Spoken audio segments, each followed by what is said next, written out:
Hello my dear students, we have been teaching textual exercise. This is the fourth class of textual exercise of A reading. Attitude is altitude. In this class, I am going to teach you grammar. Grammar part is there. Defining and non-defining relative clauses. Defining and non-defining relative clauses. Today we have to understand what is defining relative clause and what is non-defining relative clause. Let us read the following sentences. First one, the woman who taught him surfing had been bitten off by a shark. Second one, Nick, who was teased and bullied, had an electric wheelchair for mobility.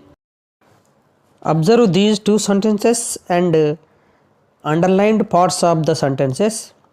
In first sentence, who taught him surfing was underlined.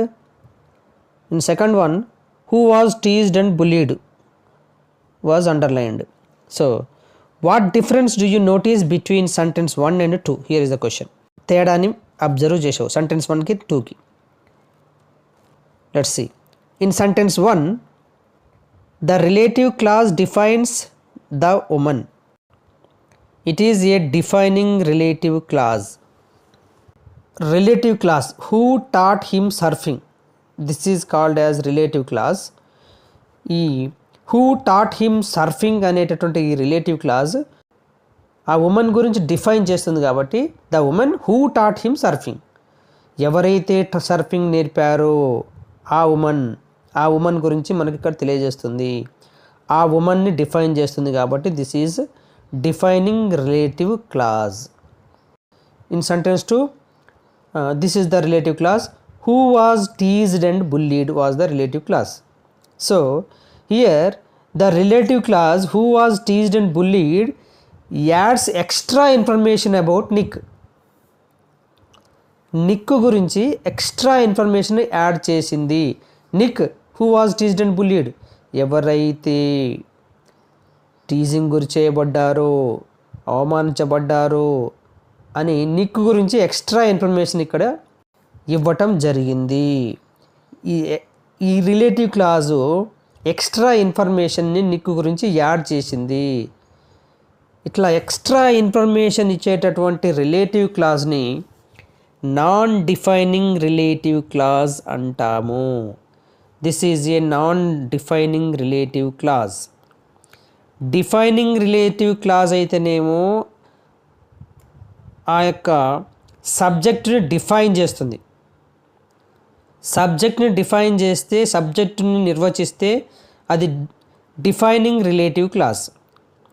Subject గురించి extra information ఇస్తే మనకి అది non defining relative clause. ఇక్కడ sentence 1 ఒకసారి observe చేస్తే the women who taught him surfing, ఇక్కడ there is no comma between the subject and relative clause. ఇక్కడ కూడా కామా లేదు. In sentence 2, Nick comma who was teased and bullied comma had an electric wheelchair for mobility. ఇక్కడ ఈ relative clause కామాతో వేరు చేయబడినది. అంటే నాన్ డిఫైనింగ్ రిలేటివ్ క్లాజ్లో కామాచే వేరు చేయబడుతుంది. సెంటెన్స్ చూడగానే మనం అలా గుర్తించవచ్చు. డిఫైనింగ్ క్లాజ్లోనే సెంటెన్స్లో భాగంగా ఉంటుంది, ఎటువంటి కామాతో వేరు చేయబడలేదు. నాన్ డిఫైనింగ్ రిలేటివ్ క్లాజులనేమో కామాతో వేరు చేయబడి ఉంటుంది. ఇది ఒక గుర్తు. నెక్స్ట్ చూద్దాం ఇంకా. A non defining relative clause is preceded and followed by a comma or a hyphen. అదే మనం ఇంతకుముందు చెప్పుకున్నదే. ఈ non defining relative clause preceded and followed, దాని ముందు ఆ యొక్క రిలేటివ్ క్లాజ్ తర్వాత కామా కానీ హైఫన్తో కానీ ఉంటుంది. ముందు ఉంటుంది, తర్వాత కూడా ఉంటుంది. అట్లా మనం ఈ నాన్ డిఫైనింగ్ రిలేటివ్ క్లాజ్ని గుర్తించవచ్చు. Here is one example. The brave 26-year-old hyphen ఉంది ఇక్కడ, who is mainly torso hyphen plays football and golf, swims and surfs. ఇక్కడ చెప్పండి, ఇది నాన్ డిఫైనింగ్ రిలేటివ్ క్లాజా డిఫైనింగ్ రిలేటివ్ క్లాజా? Yes, non defining relative clause, ఎందుకంటే ఇది హైఫెన్ చే వేరు చేయబడినది. ఈ రిలేటివ్ క్లాజ్ హైఫెన్ చే వేరు చేయబడినది కాబట్టి ఇది నాన్ డిఫైనింగ్ రిలేటివ్ క్లాజ్ అని మనకు అర్థమవుతుంది. వాట్ ఈస్ క్లాజ్ చూద్దాం. Groups of words like who taught him surfing ఉంది మన ఫస్ట్ సెంటెన్స్లో హూ టాట్ హిమ్ సర్ఫింగ్. అందులో ఏముంది, ఒక సబ్జెక్ట్ ఉంది, హూ అనేది సబ్జెక్ట్ ఉంది, టాట్ అనేటటువంటి ఫినైట్ వర్బ్ ఉంది. సబ్జెక్టు ఫినైట్ వర్బ్ ఉంది. మీనింగ్ కూడా ఆల్వేస్ కంప్లీట్గా ఉండాలంటే అవసరం లేదు. కొన్ని సందర్భాల్లో కంప్లీట్గా ఉండొచ్చు, కొన్ని సందర్భాల్లో ఇన్కంప్లీట్ కూడా ఉండొచ్చు క్లాజ్లో. సో క్లాజ్ యొక్క డెఫినేషన్ చూస్తే groups of words with a finite verb and with complete or incomplete meaning are called clauses. అర్థమైంది కదా, అండర్స్టూడ్. ఫినైట్ వర్బ్ ఉండి సంపూర్ణ లేదా అసంపూర్ణ అర్థాన్ని ఇచ్చే పద సముదాయాలను క్లాజెస్ అంటారు. రైట్. మరి ఫినైట్ వర్బ్ ఏంది సార్? మరి ఫినైట్ వర్బ్ అనే పదం వాడారు. ఫినైట్ వర్బ్స్ అంటే ఏం లేదు. Finite verbs so tense, person and number and agree with the subject. Finite verbs మనకి ఏం తెలియజేస్తే టెన్స్ కానీ, పర్సన్ కానీ, నంబర్ని కానీ తెలియజేస్తూ సబ్జెక్ట్తో అనుసంధానించబడి ఉంటుంది. Subject verb agreement type. Non finite వర్బ్లో ఏ సబ్జెక్ట్తో అగ్రిమెంట్ ఉండదు. సబ్జెక్ట్ వర్బ్ అగ్రిమెంట్ అసలే ఉండదు. ఓన్లీ పార్టిసిపుల్ రూపంలో కావచ్చు, టు ఇన్ఫినిటివ్ రూపంలో కావచ్చు, అండ్ జెరండ్స్ రూపంలో కానీ ఉంటాయి అవి. ఓకే. రిలేటివ్ క్లాజ్ అంటే ఏం sir? The clauses that describe or give additional information about a noun or a pronoun. Additional ఇన్ఫర్మేషన్ని నౌన్ గురించి కావచ్చు లేదా ప్రొనౌన్ గురించి కానీ అడిషనల్ ఇన్ఫర్మేషన్ ఇవ్వడం లేదా డిస్క్రైబ్ చేయడానికి ఉపయోగించేటటువంటి క్లాజుని అడ్జెక్టివ్ క్లాజ్ లేదా రిలేటివ్ క్లాజ్ అంటారు. రెండు ఒకటే. అడ్జెక్టివ్ క్లాజ్ అన్నా రిలేటివ్ క్లాజ్ అన్నా సేమ్ ఒకటే. ఎగ్జాంపుల్ చూద్దాం. The book that I bought yesterday is very interesting. Defining relative clause, ఎందుకంటే there is no comma or hyphen before the relative clause, after the relative clause. So this is called defining relative clause. So here that I bought yesterday identifies that I bought yesterday. That I bought yesterday దేని తెలియజేస్తుంది? It identifies the book అంటే నౌన్ని తెలియజేస్తుంది, noun గురించి తెలియజేస్తుంది, noun గురించి additional information ఇస్తుంది. కాబట్టి they are called adjective clauses or relative clauses. ఎందుకంటే అవి అడ్జెక్టివ్లు చేసే పనిని చేస్తాయి కాబట్టి. ఓకే, అర్థమైందా? Adjective clauses say something about a noun or a pronoun. That noun or pronoun is called the antecedent. Here in this example, the book is the antecedent in the above sentence. ఆ noun లేదా pronoun మనం ఏమంటాం అంటే antecedent అంటాం. Noun pronoun ఏంటిది? The book. So the book is the antecedent in the above sentence. A noun or pronoun గురించి అయితే adjective clauses చెబుతాయో ఆ నౌన్ను లేదా ప్రొనౌన్ను యాంటీసిడెంట్ అంటారు. Okay. Relative clauses can define the antecedents or just add to their meaning. Clauses that define the antecedents are called the defining relative clauses.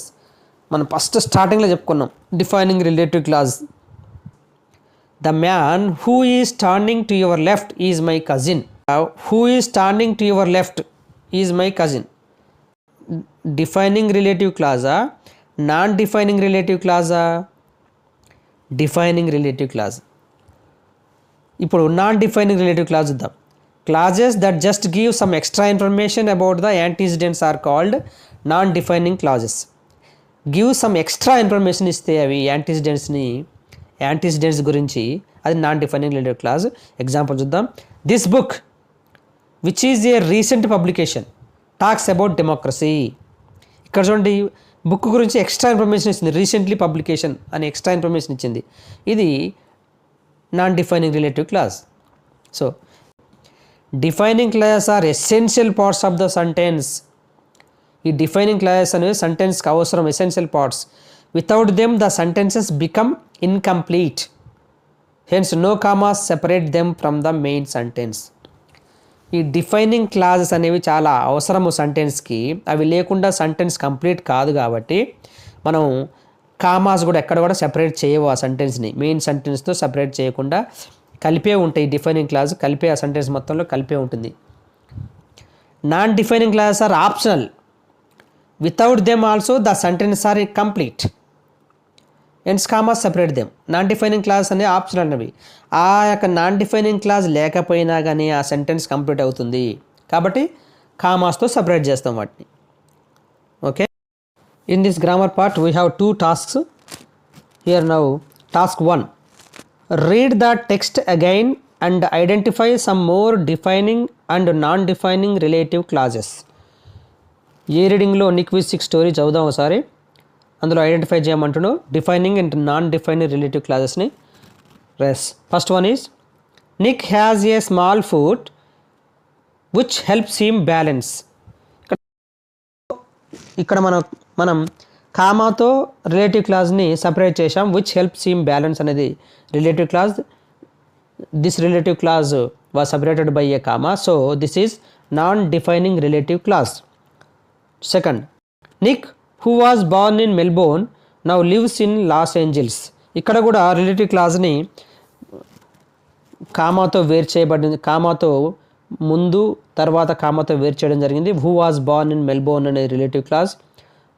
This gives extra information to the sentence, so this is non-defining relative clause.